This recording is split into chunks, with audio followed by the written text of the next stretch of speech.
अयोध्या की तरह मथुरा में भी बनेगा श्री कृष्ण का भव्य मंदिर। हिंदू राष्ट्र में फायदा ही फायदा, घाटा कुछ नहीं। बुधवार सायं वृंदावन पहुंचे देवकी नंदन महाराज के साथ प्रमुख संतों से लिया आशीर्वाद। श्री कृष्ण जन्मभूमि मंदिर के लिए लोकतांत्रिक तरीके से चलाएंगे अभियान। बागेश्वर धाम के धीरेन्द्र कृष्ण शास्त्री ने प्रियाकांत जू मंदिर संस्थापक हिंदू धर्मगुरु देवकी नंदन ठाकुर जी महाराज से मुलाकात की। इसके बाद दोनों ने रात्रि में वृंदावन बरसाना के प्रमुख संतों से भेंट कर धर्म चर्चा की। धीरेन्द्र शास्त्री ने ब्रज को शांति की भूमि बताया।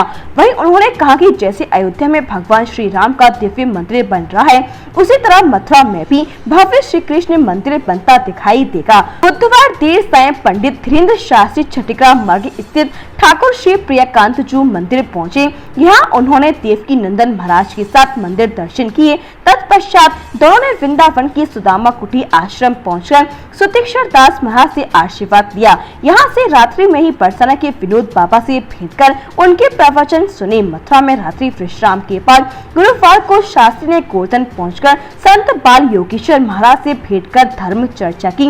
बातचीत के दौरान धीरेन्द्र शास्त्री ने कहा कि ब्रज में संतों एवं ब्रजवासियों का आशीर्वाद मिलता रहता है। जिन्हें भी अपने जीवन में खालीपन लगे वे ब्रज में आकर भक्ति, प्रेम और शांति की रस में सराबोर हो सकते हैं। उन्होंने कहा कि श्री राम जन्मभूमि की तरह ही मथुरा में भी श्री कृष्ण जन्मभूमि पर भव्य मंदिर का निर्माण होगा। हिंदू राष्ट्र की मांग को सही ठहराते हुए धीरेन्द्र शास्त्री ने कहा कि हिंदू राष्ट्र में फायदे ही फायदे हैं, घाटा कुछ नहीं है। इससे संस्कृति सुधरेगी, संस्कार बचेंगे, समान नागरिकता और जातिवाद के नाम पर होने वाली राजनीति पर रोक लगेगी। उन्होंने कहा कि भारत विश्व गुरु तभी बनेगा जब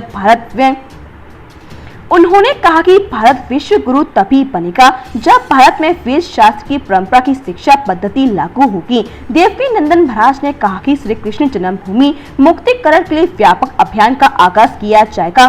सभी सनातनी धर्म प्रेमी लोकतांत्रिक तरीके से अपने आराध्य के मंदिर को अतिक्रमण से मुक्त कराने के लिए प्रयास करेंगे। महाराज जी, आप आज वृंदावन आए, प्रमुख संतों से भी यहाँ मिले, क्या उद्देश्य रहा आपका? श्री सीताराम भगवान की जय, बागेश्वर धाम की जय, बाके बिहारी लाल की जय। मूलतया जो है ब्रज से हमारा खूब प्रेम है, बहुत स्नेह है। ब्रज के संतों का, ब्रजवासियों का बड़ा आशीर्वाद है। तो ब्रज में जब भी हमें लगता है कि अपने जीवन में खालीपन आ रहा हो और ज़िंदगी में, इस भारत में, पूरी दुनिया में रहने वाले किसी भी व्यक्ति को ऐसा लगे तो थोड़ा खालीपन लग रहा है, तो भरने के लिए प्रेम से, रस से, आशीर्वाद से, भक्ति से तो ब्रज दौड़े चले आना चाहिए।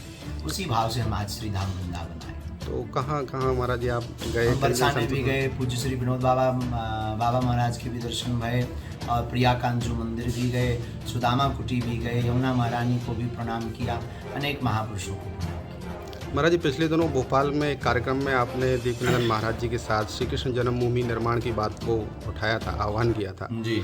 तो उसमें क्या रणनीति है आपकी, जबकि अभी मामला कोर्ट में? ये अभियान तो बहुत पहले उठ जाना चाहिए था, बस देर से उठा, ये दुर्भाग्य है।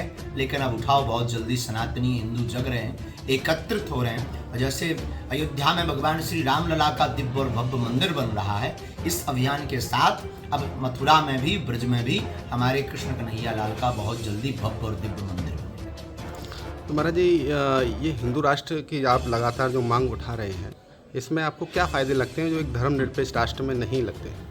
देखिए, हिंदू राष्ट्र में फायदे ही फायदे हैं, घाटा तो कुछ है ही नहीं। दूसरी बात, संस्कृति सुधरेगी, संस्कार सुधरेंगे, समान नागरिकता होगी। जातिवाद के नाम से ये जो राजनीति बार बार की जाती है और आपस में गृह युद्ध की स्थिति बन जाती है, यह गृह युद्ध की स्थितियां हमेशा के लिए विराम हो जाएंगी।